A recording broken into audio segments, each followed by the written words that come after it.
गिरगिट रंग बदलता है, तो ये गिरगिट को भी इन्होंने मात दे दी। ठीक है, तो ऐसे आदमी के लिए क्या बोला जाएगा, जिसको बहन कहता था, जिसको सोने जी को माँ कहता था। राहुल जी कभी लाइक नहीं करते उनके कुछ चरणों में बैठे, तो ये उनके चरणों में भुए मुंह में बैठ के करता रोता था कि मेरे को काटा जा रहा है, राजनीति मेरे को पीछे धकेला जा रहा है। अब उसी परिवार के प्रति इस तरह की भाषा। विपक्ष के नेता रायबरेली लोकसभा सीट से सांसद राहुल गांधी अपने 2 दिवसीय दौरे पर कल तक थे। कल वहां से गए और दिशा की बैठक में भी उन्होंने भाग लिया। इस दौरान वहां पे एमएलसी मंत्री हैं दिनेश प्रताप सिंह, बड़ी चर्चा में रहे क्योंकि कहीं राहुल गांधी का काफिला रोका तो कहीं दिशा की बैठक में उनसे झड़प किए। इसी बीच सब कुछ जो घटनाक्रम हुआ इसको लेकर बात करने के लिए हमारे साथ हैं अमेठी लोकसभा सीट से सांसद किशोरी लाल शर्मा जी, इनसे जानेंगे। सर, जिस तरीके से कल जब पहली दिन आए राहुल गांधी तो उन्होंने रास्ता रोकने का प्रयास किया और कल एक उनके लड़के ही हाथ मिला रहे थे, ये दोनों घटनाक्रम हुआ, तो कैसे देखते हैं? नहीं, देखो ऐसा है कि मतलब पहले तो रास्ता रोकना ही गलत है कि लीडर ऑपोजिशन अपनी कॉन्स्टिट्यूंसी के टूर पे आता है, तो ये तो योगी जी की सरकार को संज्ञान लेना चाहिए कि उनका मंत्री इस तरह की घटिया हरकत कर रहा है। तो क्या मैसेज समाज में दे रहे हैं? इसमें जो प्रदेश का मुखिया है योगी जी, ये उनको संज्ञान लेना चाहिए कि उनके मंत्रिमंडल का एक मिनिस्टर इस तरह की हरकत कर रहा है। क्या मैसेज दे रहे हो आप इसके लिए? सांसद हैं वायनाड से प्रियंका गांधी जी, उनको लेकर भी उन्होंने अभद्र भाषा का प्रयोग किया है दिनेश प्रताप सिंह ने, तो इसको देखो ऐसा है कि किसी भी बात का हम लोग नोटिस ही नहीं लेते। पहली बात तो ये है, क्योंकि जो आदमी एक गिरगिट होता है ना, गिरगिट रंग बदलता है, तो ये गिरगिट को भी इन्होंने मात दे दी। ठीक है, तो ऐसे आदमी के लिए क्या बोला जाएगा, जिसको बहन कहता था, जिसको सोने जी को माँ कहता था।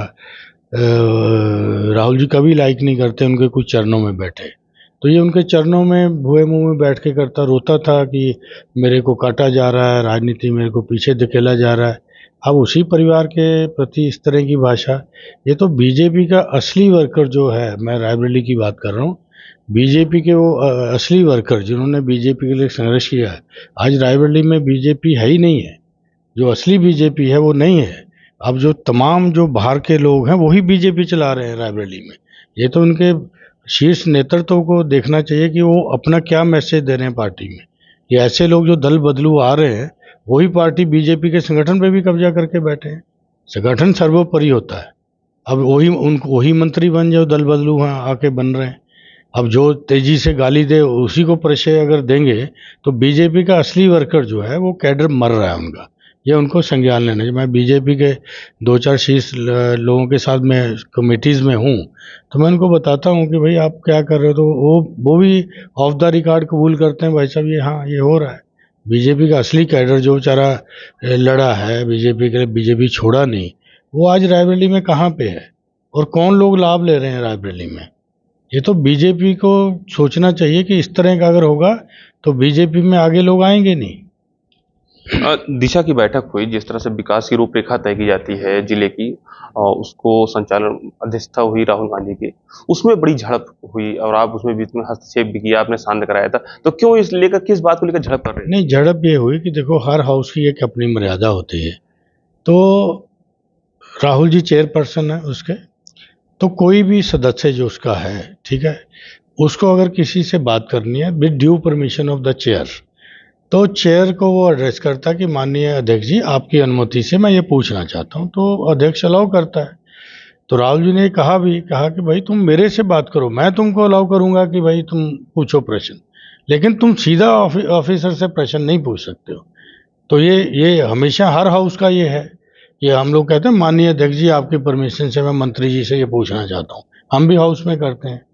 वही हमको अलाउ करता है कि आप बोलिए, नाम लेते हैं हमारा, हम बोलते हैं उस पर, ये हाउस की मर्यादा है। तो इसी तरह ये छोटा हाउस है, दिशा का हाउस है, तो इसके चेयरपर्सन राहुल जी हैं, तो उनको कहना चाहिए था अध्यक्ष जी आपकी अनुमति से मैं ये इस अधिकारी से पूछना चाहता हूँ, तो राहुल जी उसकी परमिशन देते।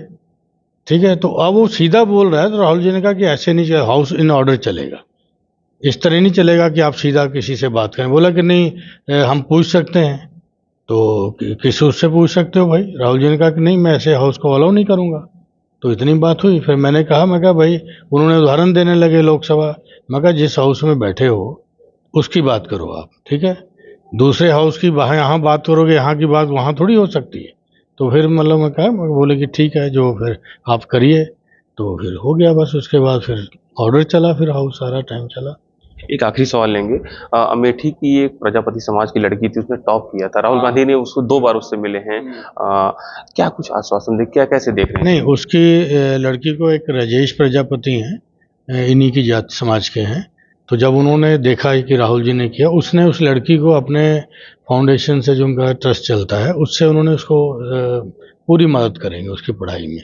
तो वो भी थे उस दिन वहाँ पे थे। तो उन्होंने मतलब कहा कि जो भी हमारे समाज का बच्चा आगे बढ़ेगा, नॉट ओनली कि वो लड़की की बात, उन्होंने सबके लिए बात किया। तो उसको अडॉप्ट किया उन्होंने। तो उसकी लड़की की आगे की पढ़ाई जो भी होगी, वो राजेश प्रजापति उसको, मतलब राहुल जी ने उसको थैंक्स भी किया कि आपने मतलब ये किया। अ, हमारे साथ थे सांसद अमेठी के किशोरीलाल शर्मा जी, जिनने जो भी घटनाक्रम हुआ, दिनेश प्रताप सिंह ने जिस तरह से विरोध किया, तो उसको लेकर बताया कि ये पुराने जो भाजपा के लोग थे, उस तरह के लोग अब इस तरह से हरकत नहीं करते। ये कहीं अन्य पार्टियों के ही लोग आए हुए हैं और अपनी राजनीति को चमकाने के लिए इस तरह का कृत्य कर रहे हैं। अमेठी से यूपी तक के लिए अभिषेक कुमार त्रिपाठी।